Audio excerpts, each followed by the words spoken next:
Welcome to our talk, everybody. Thank you for being here, and thank you again, Top Drawer, for having us. We're going to be talking about a very relevant subject, navigating through difficult times, through challenging times, where we hope to inspire you, really, of what you can do to strengthen your trading strategy, to keep relevant in the customer's minds and look at optimizing opportunities for your business. So with that, I'm Amy Rabheru. I'm a retail business consultant and an ex-retail buyer, actually. I've worked for some of the biggest names on the high street, and recently I've turned my passion for product and my experience into helping brands start, grow and scale. I specialise in building brands, that's my thing, and helping them to scale with wholesale, grow with retailers, grow their distribution strategy, that kind of thing. Hello, I'm Laura Harrison, so I'm the owner of LH Retail Development Consultancy. I'm also ex-corporate retail, been in the business for over 25 years now, but I'm a merchandising specialist, stock and sales data analysis, and supply chain. So we're sort of very two halves of the retail side of things in terms of how you can find the great strategy to help develop and grow your business with sales and profit. Yeah, we very much complement each other's skills, don't we? We do. Okay, so our three top picks for discussions for this session are value proposition for your brand strategy and how that's going to play out in terms of keeping your brands relevant in the minds of the customers, price inflation, a little bit about sort of the aftermath of retail price inflation and what's going on and what we think you can do in 2023 to mitigate some of those risks, and connecting your customer's journey, so the good old omnichannel, but in a way that's more human. That's just the technical wordings. So we're going to kick off with value proposition. I think that's a great one to start off with. And actually, one of the behaviours that we are going to be seeing inevitably get stronger is what we've already started seeing is that consumer recessionary behaviour. And we've already started seeing some of that. You'll see savvy shoppers. I mean, we're all savvy, aren't we? We're all getting savvy. We all know how to be. You'll see consumers trading down and looking for alternatives. They'll switch brands. They'll be easily swayed, and they can easily lose loyalty for price, and generally they'll be looking for affordable options. Just to say, not in all product categories, but they will be doing that, and you will definitely experience some of that in your own business. So Laura, just set the scene for us in terms of where we are, where we've landed. So it's been interesting because we've had an awful lot of results come out from the end of last year, and the anticipation for customers is that the first part of this year is going to be tricky for a number of people. Not for everybody, but definitely for some. And you're looking at sort of where you've seen the increase in bills, where we've seen price inflation mean that just generally cost of borrowing, all of those sorts of things have meant that living and doing and actually sort of just doing everything every day has just become more expensive. However, the BRC does expect there to be a bit of growth rate at the back end of this year, anywhere between sort of 3.5% to 4.5%. So there feels like there's an element of reset that some retailers can do, particularly with their brand proposition, to enable them to be ready for the second half of this year, where customers will have gone through a bit of a period of adjustment, and they may be ready to sort of come back in terms of what they would normally spend. Yeah, and as retailers and brands, actually, we're sensitive to that because it's our jobs to give our customers what they want, right? So what pitfalls and mistakes, because we've seen a lot and we've talked a lot about this, what pitfalls and mistakes can they avoid, be careful of making in challenging times? So the key thing is a lack of planning for me. So not having a plan for this year is one of the really big pitfalls, because you've got nothing to anchor to. You tend to be a little bit more knee-jerk in terms of what you do, could lead you to do big and deep promotions when perhaps you don't need to try and drive sales. And looking at when you're looking at pricing, particularly having a plan, understanding when you're going to be making those adjustments to pricing and why. So it may well be that not all of your range needs a price increase, but when you look at everything together, it needs to make sense. So planning in to say that I'm going to be making these changes here and these changes here, so that you know what's coming, you know what impact that's going to have to your sales and your profit. Yeah, and I think that's the value proposition in that is really important, isn't it? Because that's the thing that clearly distinguishes you from the rest and your competition. It's the reason why customers come to buy from you over your competition. And I suppose when a brand no longer connects with you, that's when you start losing customers. That's when they start looking elsewhere, and they will trade away from you. And that's the natural progression. How your customers perceive value in your brand is a really important message, a really important element in communicating price to your customer. And through your entire branding and the messages and its value, that's what you'll be doing. So it's a really good time to look at how your messaging is connecting with your customers, and how it's creating value in the minds of your customers so that you can continue to stay relevant for them. And some top tips from us, we've just got 3 here. So number 1, review your messaging. Does it communicate your brand values really, really well? How is it connecting and engaging with your customers? And when you do this, don't just consider your customer demographic, but go deeper than that. When you're thinking about marketing messages, really think about what your customers are doing, thinking, and feeling. We've all seen marketing messages that totally resonate with us, haven't we? And we've all gone, we know what that feeling is like. And that's what you're trying to create. And it's one of the most important things, and it's going to be so much more important going forward. So think deep, consider more than just demographics when you're looking at your brand and marketing messages, and make sure that you're making those efforts to emotionally connect with them and to engage with them. Number 2 is around, I talk about this one a lot actually, paying close attention to this ever-evolving retail calendar. So the traditional calendar as we know it's moved on, and we know it's evolved so much more over the last few years, creating opportunity for growth and engagement. So utilize that in your business. So consider which, and not all, will be right, but what awareness days, what festivals that can engage your customers, that you can sort of start to humanize all of that behavior. Include relevant events of your own, like your own business milestones. It's my birthday, or we're one year in business, whatever's relevant to your own business. Those sorts of things can create really strong emotional responses in customers, and that's the kind of thing that connects your customers to your brand. So don't forget to use all of those things, and use them more, particularly in tough times.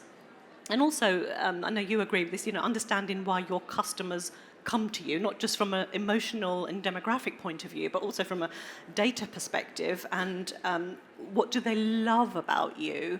What do they keep coming back to you for? What are you known for? That kind of thing.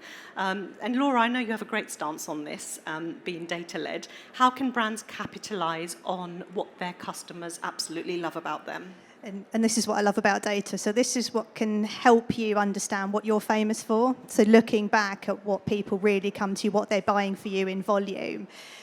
Because these are the products you can leverage. These are the ones that you can look at, how can I sell more of these? These are the things that would allow you to get potentially better cost prices. Be a core base for your range. That means that you're creating that profit that helps actually your creative strategy, that helps you then provide the money to go ahead and try different things and start doing things that are different to help keep things fresh for your customer. But there will always be things that that you sell every season, every time to your customers, and you just refresh them. So they're the things that you're famous for. Attributing your range into things like your core range, so understanding that's my core, that's what my bread and butter, if you like, that's what I sell all of the time, enables you to have a look at that money that's bringing in, and then layering on top your trend-led offer, so you can see how they stack up together and see how they really attribute to your business and drive that cash for you.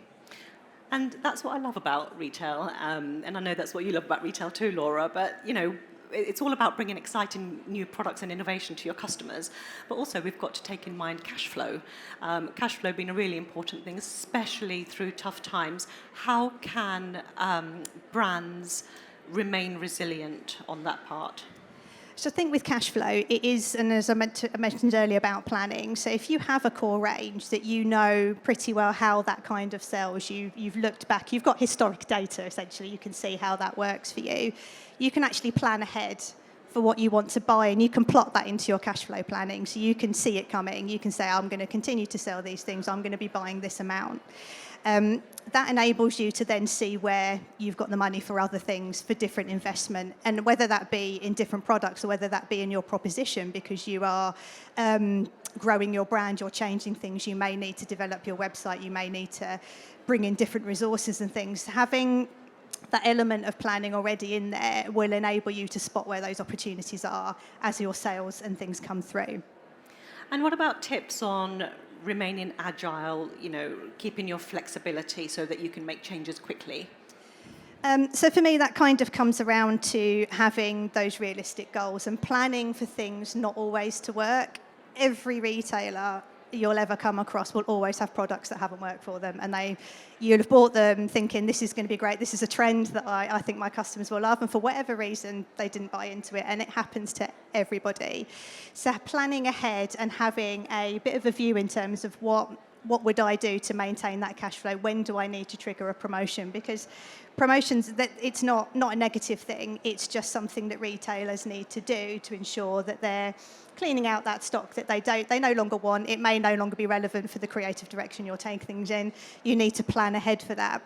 And if you've got a plan, you will not knee-jerk and cut slash prices and things like that. You'll be able to trade it down in the right way that works for your brand.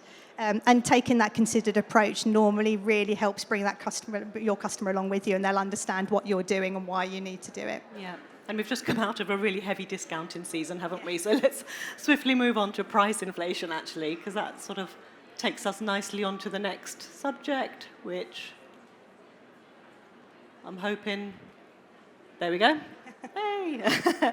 And actually what we really wanted to take you through were the key messages that have started coming out of Q4 and what price inflation, what you can do to, stepping into 2023, that sort of aftermath of the big price rises that we've all had to do in our businesses. So again, Laura's going to talk us through some of the big trade-in messages that are starting to come through. We haven't had all of them yet, but we've had a few, haven't we, to set the scene? We have. We had a lot of the big brands normally come out in January. Quite a lot of the supermarkets obviously announce early on. The likes of Marks and Spencer's have come through. And majoritively, these messages from the last quarter of last year are broadly positive in value. Overall sales for 2022 were plus around 3% across the board. But retail sales in December on a like-for-like basis were up 6.5%.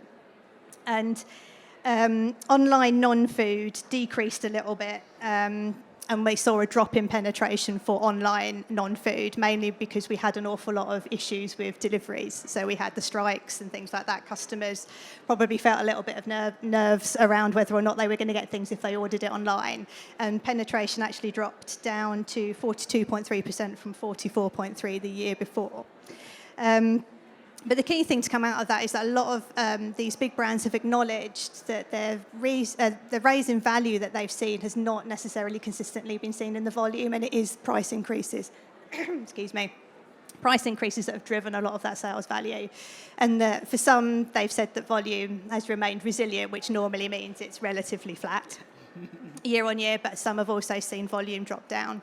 So that means that customers have been making choices. They've been spending more in value, but they've not necessarily been buying more items. And that's something for us to consider as we come through 2023.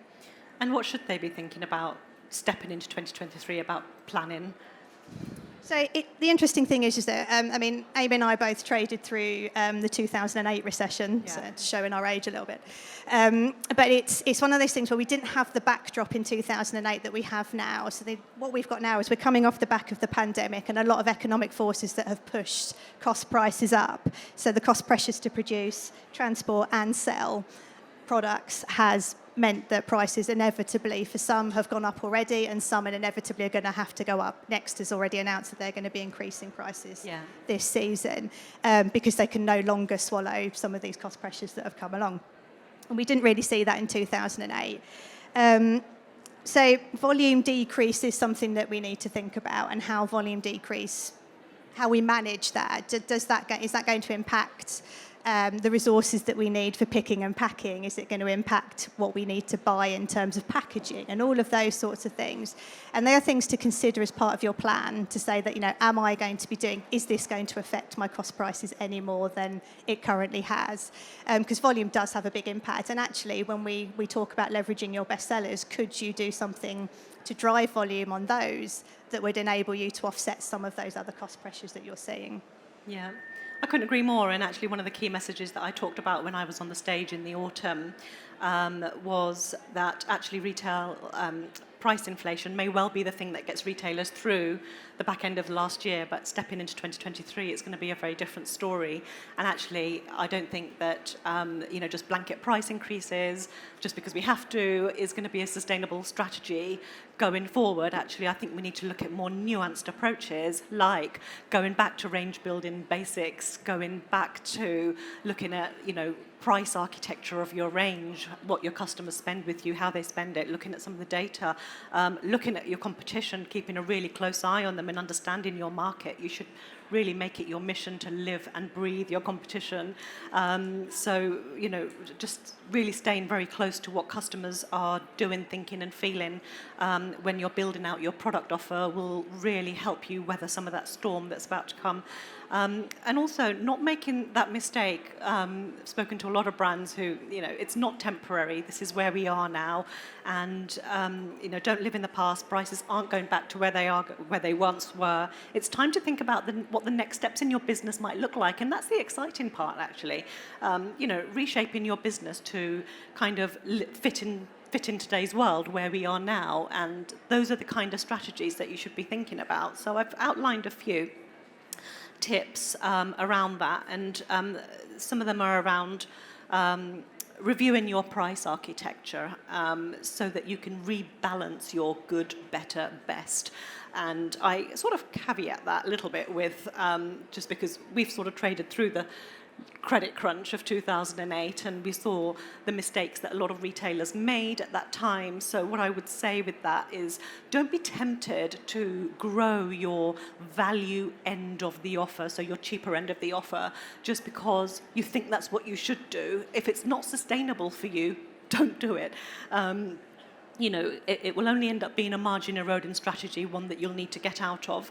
It's all about balance. So, make bold moves, but it's got to be right for you.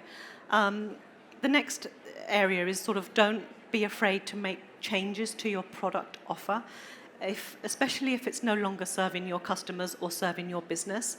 Maybe your once best-selling offer is now too highly priced because of price inflation, and you may have priced yourself out of the market. I was working with a brand that's exactly where we are, and we're looking for new ways and new avenues to rebalance that offer. So don't be afraid to make those, make some of those bold changes if it's what you need to do.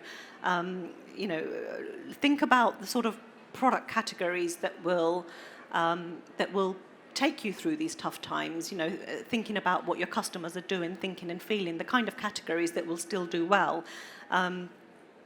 Go back to principles of building balanced product range, which excited your customer and where they can easily trade up and down the offer in a way that they really understand it. And the best way to do that, and I was a really messy buyer, I wasn't a spreadsheet person, just get everything out, get all of your products out and look at it. As soon as you start looking at things, you can start understanding where overlap is happening, where your price architecture, you can start throwing things in categories, and you can really see, and it will really help you to make some of those really tough decisions. And actually, I know you're a fan of it, to making tough decisions on, where you need to take your product range and deciding on what you might need to walk away from. It's a good point. I think, those tough decisions are really hard to make because you do get very attached to products and things that you've built into that range. I mean, how can retailers go about starting to make these key decisions? I think that's a really good point. And, again, it comes down to sort of understanding your customer, not just the sort of emotional and demographic, but to your point as well, looking at sales patterns and really understand the data and really understand what your customers are doing. Look at product performance through each distribution channel, because they'll all tell you a different story. What's good on one channel might not necessarily be good on the other, and I've seen that a lot. And brands can get confused by that, but actually that's the thing. Through each look at what the sales are telling you. Stay really close to your competition. Make it your business to know exactly what they're doing, not just your primary competition, but also your secondary competition. Really make it your business. Live and breathe the market that you are operating in, and that will really, really set you up for success. And we talked about customers trading down, and as they trade down, you will lose customers. But here's the opportunity. I think, think about how your business will attract new customers. Think about how you'll keep the old customers, but also think about how you'll attract new customers, create more brand awareness, widen and broaden your distribution strategies. How will you excite them? How will you entice them to buy from you to mitigate losing some of those customers? And once you've understood the market as it is now, you can start thinking about what trading could look like ahead.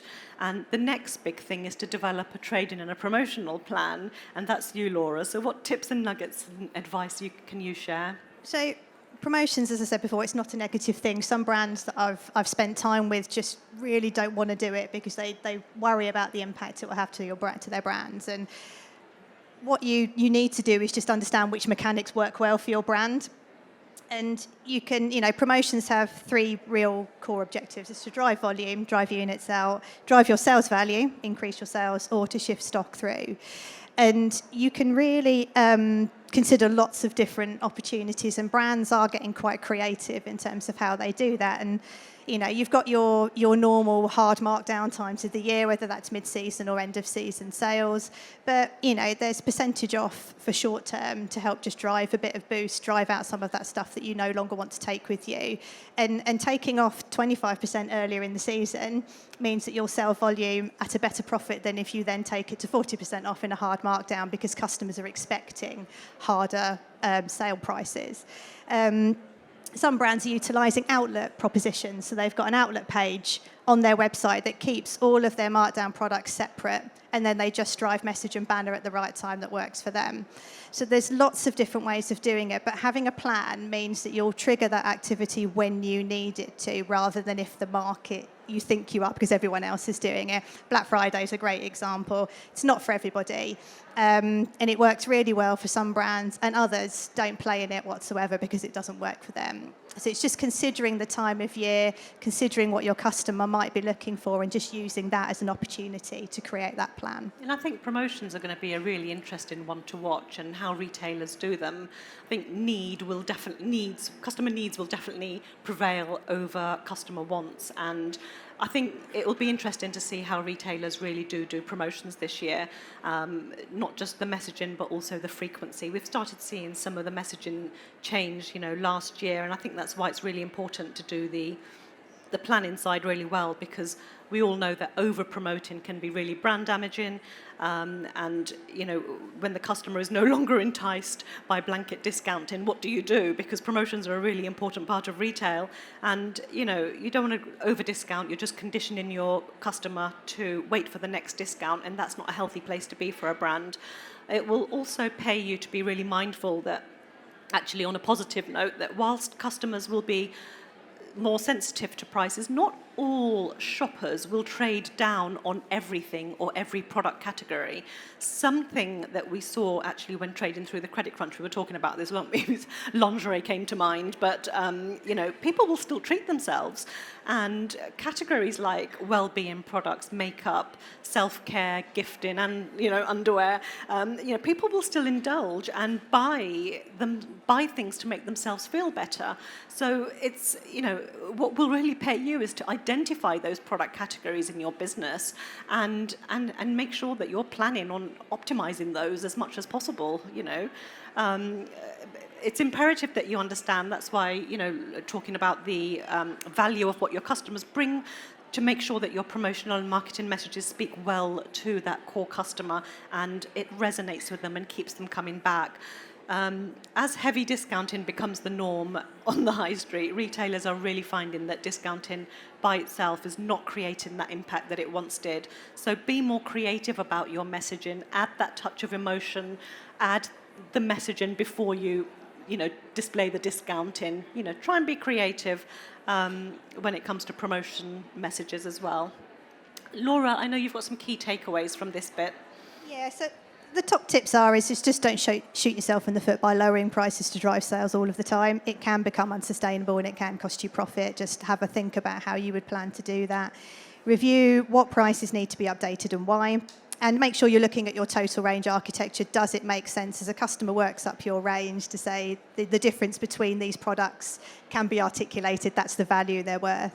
And also make sure you plan those promotions and you use them to support your cash flow. That's what they're there for functionally, to help you drive that cash flow and help you keep refreshing your range by being able to buy more. And make sure you understand the success of previous activity, because if it didn't work, don't repeat it, try something different. And in technical terms, we were saying this, weren't we? We call this omnichannel, don't we? But in simple terms, we're just simply connecting our customers' journeys, meeting them where they're at, how they wish to shop with us, how they want to engage with us. And, it's an important strategy, one, to mitigate risks. And we've seen how important that is in the back end of the last year. So how can brands mitigate some of those risks we saw in the last quarter and actually threatening to disrupt again? Yeah, so some of these things obviously were beyond control. So strike action was beyond, a general normal retailer's control. So it's looking forward and saying, okay, could I do things differently this year, and be ready for it. What you want to do is, if you're making promises to your customer, you want to be able to keep them in terms of how you deliver. So making sure that if you had issues, could you go with someone else? Could you look at that logistics piece? And really spend some time looking at that. Every also admitted in this month that they struggled as volume moved across the logistics market for them actually to deliver as well. So it's just making sure that you're looking at those things ahead of time. And also, is your customer, journey easy? Can they buy from you in an easy way? Have you shopped your own website to make sure that you've identified any pain points, any issues, so that you can work on those and plan to get those fixed ahead of the really big sales half in the latter half of this year? I absolutely agree with you, and I think actually, with you saying that 2023 will be the year for opportunities, both online and in physical space, actually. And I think the need for physical and online working together has been really clear to see. Outlined some of the strategies that I think are going to continue to be important just to keep brands relevant and growing. So number one, brands who look for opportunities to broaden and widen their distribution strategy are absolutely going to be well placed to weather some of those storms and mitigate risks. We will continue to see D2C brands. We've seen some really big ones make some bold moves in strengthening their distribution strategy, their retail partnerships, and strengthening their wholesale distribution strategy. I talked about online briefly, and I think this year will really be the year for marketplaces as well, particularly some of the big retailers to shine. And we've seen, big retailers will use those opportunities to look for new markets and growth, but also for independent brands, they can grow with them as well. And I think could be a good opportunity for those who are looking to broaden and widen their distribution strategy and increase their brand awareness. Pop-up shops, one of my favourite subjects. And customer-facing events will continue to be important. Customers more than ever want to connect with brands and experience it, have a tactile experience with the product. And more than anything, they really want to shop on their terms. So, I think it's a really important part of being able to to connect those customer journeys, and strategic brand collaborations is another thing as well, and that's a great one for exposure to new audiences, brand awareness, and creating loyalty for your brand. It is getting harder and harder to go it alone. Customer acquisition costs are rising. Also, I think small businesses, our sanities are usually challenged quite a bit when we're trying to grow our businesses in an online space only. So I think that looking at other ways to grow your sales could be really important. And with that, we have a bit of a summary. So just in summary, hopefully pulling together everything that we've been talking about is look at what you're famous for. What is your brand really known for with your customers? And look at those growth opportunities within that core range. It will really support the profit and underpin your value proposition. And review your pricing and how your hierarchy stacks up, so your customers understand what it is that you're doing with your range and how they can buy from you, and hopefully how they can buy multiple items from you. And plan those promotions ahead of time, because if you do need to use activity, you want it to be considered so that you know why you're putting on and what you will get from it.